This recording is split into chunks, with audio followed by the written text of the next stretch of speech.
అండి, welcome to Rohini రత్న. బాగున్నారా అండి? నేను బాగున్నానండి. మీరు అందరు బాగుండాలని నేను కోరుకుంటున్నాను. ఇంతకీ సంక్రాంతి పండుగ సెలబ్రేషన్ స్టార్ట్ అయ్యాయా మీకు?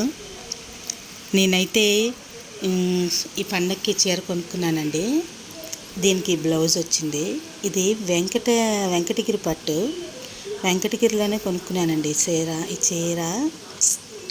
ఈ బ్లౌజు ఇలా కుట్టించుకున్నానండి. మా టైలర్ గారు ఇలా కుట్టారనమాట.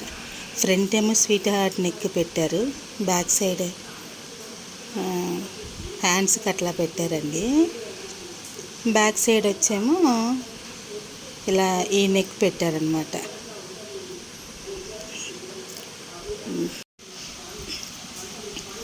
నేనైతే ఇప్పుడు ఇట్లాంటి బ్లౌజ్ వేసుకోలేదండి. ఇది నా పండగ శారీ అండ్ బ్లౌజ్ అండి. మీకు నచ్చిందా? ఇకపోతే భోగినాడు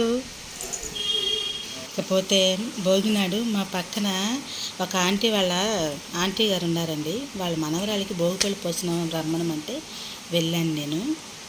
వాళ్ళందరూ చాలా సరదాగా చేశారండి. పిల్లలు భోగిపళ్ళు పోస్తూ చూడటానికి చాలా బాగుందండి. నాకైతే చాలా సరదా అనిపించింది. మీరు కూడా చూస్తారని పెట్టానండి.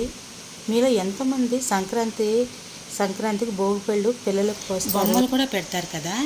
మేమైతే బొమ్మలు కూడా పెడతామండి భోగి రోజు. కొన్ని ప్రాంతాల్లో అయితే హైదరాబాద్లో అందరూ దీపావళికే పెడతారండి. నేను అమ్మ వాళ్ళ ఇంటికి వెళ్ళినప్పుడు చూస్తాను. మాకు మాత్రం సంక్రాంతికి పెట్టడమే తెలుసండి. ఇలా ఎంతమంది సంక్రాంతికి పెడతారు, దీపావళికి పెడతారో కామెంట్ సెక్షన్లో తెలియపరచండి నాకు. మా తమ్ముడు గారు అమ్మాయి అండి, మేనగోడలు. పండగకి డ్రెస్ వేసుకొని ఎలా నడుస్తుందో చూడండి. చిట్టు అడుగులు వేసుకొని పండగ డ్రెస్ ఇది. రోజంతా భోగి రోజు అంతా అండి ఇది. సాయంత్రం పేరెంట్కల్ అయిపోయి హడావుడంతా అయిపోయింది. ఇదిగోండి, తెల్లారి పిల్లలంతా గాలిపటాలు ఎగరేస్తున్నారు. సంక్రాంతి రోజు చాలా సరదాగా అనిపించింది. మా చిన్ననాటి జ్ఞాపకాలన్నీ గుర్తొచ్చాయి. మేము కూడా చిన్నప్పుడు గాలిపటాలు ఎగరేసేవాళ్ళం అండి సరదాగా. ఆ రోజు రాత్రి ముగ్గులు కూడా వేసామండి. అందరం కలిసి, మా ఇంటి దగ్గర వాళ్ళందరం కలిసి వేసాము ముగ్గులు. ఇదండి సంక్రాంతి ముచ్చట్లు, మా పండగ కబుర్లు. మా వీడియో కనుక మీకు నచ్చినట్లయితే లైక్ చేయండి, షేర్ చేయండి, ప్లీజ్ సబ్స్క్రైబ్ చేయండి.